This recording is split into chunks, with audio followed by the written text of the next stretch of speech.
This week on Days of Our Mercedes, the Silver Arrows are coming off a very disappointing run in Japan, which saw Hamilton which saw George Russell get eliminated from the championship race, and also saw Mercedes be officially eliminated from the Constructors' race in the Constructors' Championship, meaning that Mercedes' streak of 8 consecutive Constructors' titles dating back from 2014 to 2021, that streak is now officially over. Meaning for the first time since 2013, we are guaranteed a brand new Constructors' Champion in F1. Maybe, depending on what happens with the FI's investigation on Red Bull's cost cap breaching, as it's been revealed that the cost cap breach was because of catering. Really? We're investigating Red Bull going over the cost cap for fucking catering and food? Goddamn, like, you gotta afford the ramen noodles somewhere. But of course, in all of this, Sir Lewis Hamilton would strut his peacock feathers and talk about what would be a more appropriate penalty for Red Bull breaching by a little bit, and saying that a fine would not be acceptable and is just a slap on the wrist considering how much the amount of money these teams make every year. Sir Lewis, leader of men. And honestly, Lewis, keep fucking talking about it. You aren't getting the, just fucking forget it, Lewis. You're not getting the 2021 championship. The FIA is not gonna fucking gift it to you in this investigation. Because if they overturn the championship, then they would have to go to Abu Dhabi and redo the entire ceremony all over again. And to be honest, it would just be a massive waste of time and money to just go to Abu Dhabi for like 10-20 minutes just to redo an entire ceremony. Like, it's just a complete waste. It will just be a complete waste of time and money. That's why a championship is never going to be decided that way, and why the Cup Series title will never be decided by disqualification. It's never going to happen. But yeah, so Lewis just continuing to play the victim because Sir Lewis, leader of men. And also, Mercedes, whatever happened to deciding the championship on the track, not in a courtroom or an investigation? Whatever happened to that? I guess it only works if the shoe fits. But despite all that drama, the Silver Arrows will turn their focus. As even though they can't win a championship in either series and Verstappen locked up the driver's title with 4 races remaining, Mercedes could still build some momentum, maybe try and get a win this season to try and enter the 2022 offseason on a positive note, as they will now head to the USA. Of course, for the Mercedes faithful, they will head to COTA, the Austin, Texas, that circuit in the Americas, for the real United States Grand Prix. Of course, Lewis Hamilton has had a great track record of success here along with the Silver Arrows, having a great number of wins ever since coming to this track back in 2012. So, of course, the Silver Arrows, they will both have great qualifying runs, qualifying on the second row, behind Carlos Sainz and Max Verstappen.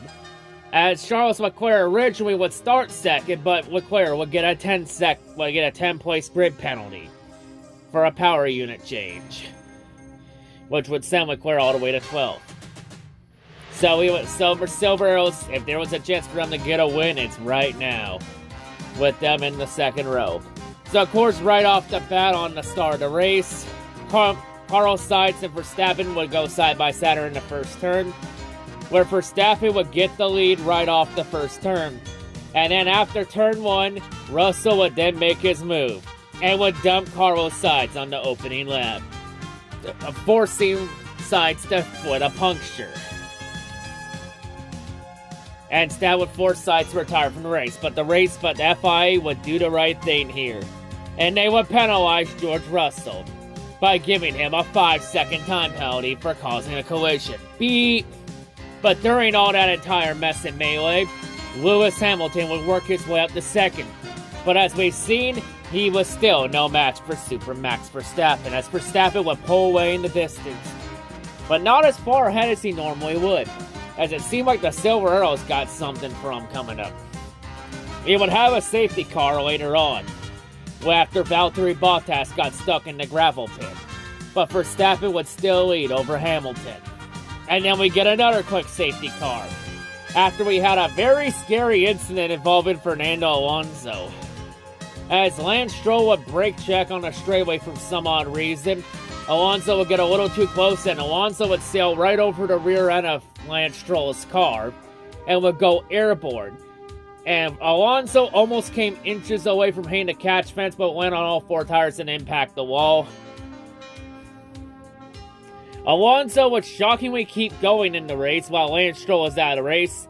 And since the FI deemed that Lance Stroll was at fault in that incident, Lance Stroll will be given a 3-place grid penalty for the next race in Mexico. Beep for that incident. And also Alonso, they would be able to get the car repaired and finish on the track in the top 10. At least that's what we thought until later on. We would find out after the race that Alonso would get a 30-second time penalty for running an unsafe car on the track. Beep. So that knocks Alonso all the way to 15th. Which means that everybody else moves up. But of course, delayed in the race though, during the final round of pit stops, Verstappen would come into pit. But his pit crew would have a slow stop as they had a gun issue on the front tire. Which would force the Red Bulls to have an 11-second stop of Verstappen. A lap later, Mercedes would take advantage of Verstappen's misfortunes as they brought Lewis Hamilton in with a fast stop. And they oddly put Hamilton on hard tires? Why the hell are they not going to mediums? They should have went with the mediums. But would that call to hard tires be a bad call? Or would it actually lead to Lewis Hamilton getting his first win if they can hold the gap? During this entire sequence, we would see Sebastian Vettel go on during these stops to lead his 3,500th lap in F1. A great career milestone for Sebastian Vettel, with his retirement coming at the next month after Abu Dhabi. But Hamilton would go on and he would lead the race. And then Hamilton, he was starting to hold the gap strong between Leclerc and Verstappen, as Verstappen would spend some time battling Leclerc. But Verstappen would get second from Leclerc. And then the question was, could Hamilton hold Verstappen at bay and finally get his first win of the season? Or would Verstappen run him down? In the end, Verstappen was able to run the gap down to where we were going to have a close battle again. But with 6 to go, Verstappen would get in DRS range and would take advantage of his fresh tires and would get the lead off Hamilton off the long back straightaway into the technical section of the Sector 3. And then Verstappen, once he got the lead, Verstappen never looked back. So despite Verstappen having a slow pit stop, Mercedes would somehow fuck up the strategy, doing their best Ferrari impersonation by putting Hamilton on the wrong tires. Honestly, if they put Lewis Hamilton on the medium tires, Hamilton would have won this race. Mercedes royally fucked Hamilton on the strategy. This is the one time where the Hamilton fans can really say Mercedes fucked him. Because they did. They put Hamilton on the wrong strategy. And that's going to be a big blow. As with Leclerc finishing down in third, and Perez would finish fourth, and Max Verstappen, he would go on and win the race. And Verstappen gets his 13th win of the season, which ties Michael Schumacher and Sebastian Vettel for most wins in a single season. And also with this win and Perez finishing fourth, and with Ferrari having Carlos Sainz out of the race, this means that Red Bull has officially clinched the 2022 F1 Constructors Championship. So for the first time since 2013, Red Bull will take out the Metro cards and hop aboard that W train.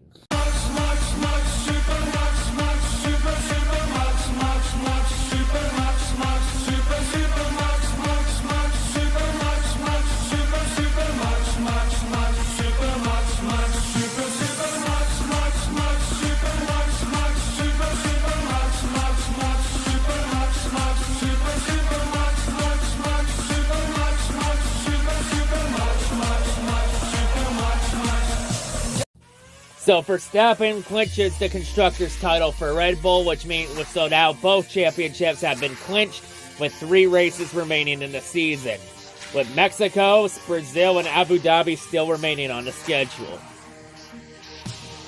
Of course, for Verstappen, he still has something to race for because he's now tied the record of Michael Schumacher's 2004 season and Sebastian Vettel's 2013 season for most wins in a single F1 season. And one more win for Verstappen, a 14th win, would give him the all-time record. And if Verstappen does get that record, then we can truly say that that the greatest season in F1 history ever will truly mean a thing, since Verstappen already got that ring. And despite the Silver Arrow's best efforts with Hamilton finishing second, they still could not beat Verstappen. Honestly, if they messed up the strategy, they completely blew it. They had, for the Silver Arrows had for the Red Bull and Verstappen right where they wanted him. And they completely let him slip into the woods. Like, all they had to do on that final stop was just go on the mediums.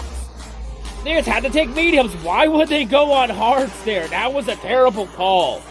If they went on the mediums, Hamilton would have won his first race of the season. Mercedes truly cost Hamilton the win there. A race Hamilton should have won, and Mercedes screwed him out of it. When Verstappen benefits from it, despite getting the pit crew shooting themselves in the foot, as Verstappen put the tire team on his back. But now 3 races remaining. All it is now is just a battle for second in the championship between Perez and Leclerc, with maybe Russell and others having an outside shot. It will be a very close championship to see who will end up second in the championship, since the top 3 in points still get honored at the year-end awards gala in France. So who will be our top 3 points finishers in the Drivers' Championship? You'll have to tune in the final 3 races to find out. And yes, even though the championships are over and the last 3 races pretty much mean nothing, I will still watch the races because I am a true motorsports fan. And anybody that chooses not to watch the last 3 races because the championship is decided and they mean nothing is not a true motorsports fan, and they're just entertainment fans. But yeah, can the Silver Arrows, though, can they still pass Ferrari for second in the Constructors' Championship? Or will Ferrari hang on and finish second in the Constructors' title? And what can Hamilton and Russell do? Could any of them finish second in the Drivers' Championship or get the top 3 in the championship? You'll have to find out the next 3 races to find out. Because like the sands in the hourglass, so too are the days of our Mercedes. The one time Mercedes should have won this year and they fucked it up. But while everybody takes out their Metro cards tonight and hops aboard the L train, tonight for Ferrari, their rides home will be short-lived because they've arrived at Elimination Station. After that, they go somewhere different. Because for their failures of having a solid season, their failures to get enough wins to compete for the Constructors' title this year, their failures to be consistent enough to compete for the title this year, their failures to get enough points to compete for the title this year, their failures to show up and perform when it mattered the most, and their hopes and dreams of winning the Constructors' title this year. Consider their names written down in the death note as their season and their hopes and dreams have been absolutely deleted. If only you knew what the fuck a pit strategy was. There's only one thing left to do. Gotta write their names in the death note. Delete. Delete. Delete. Delete. Delete. Delete. Delete. Delete. Delete. Delete. Deletion. Delete it.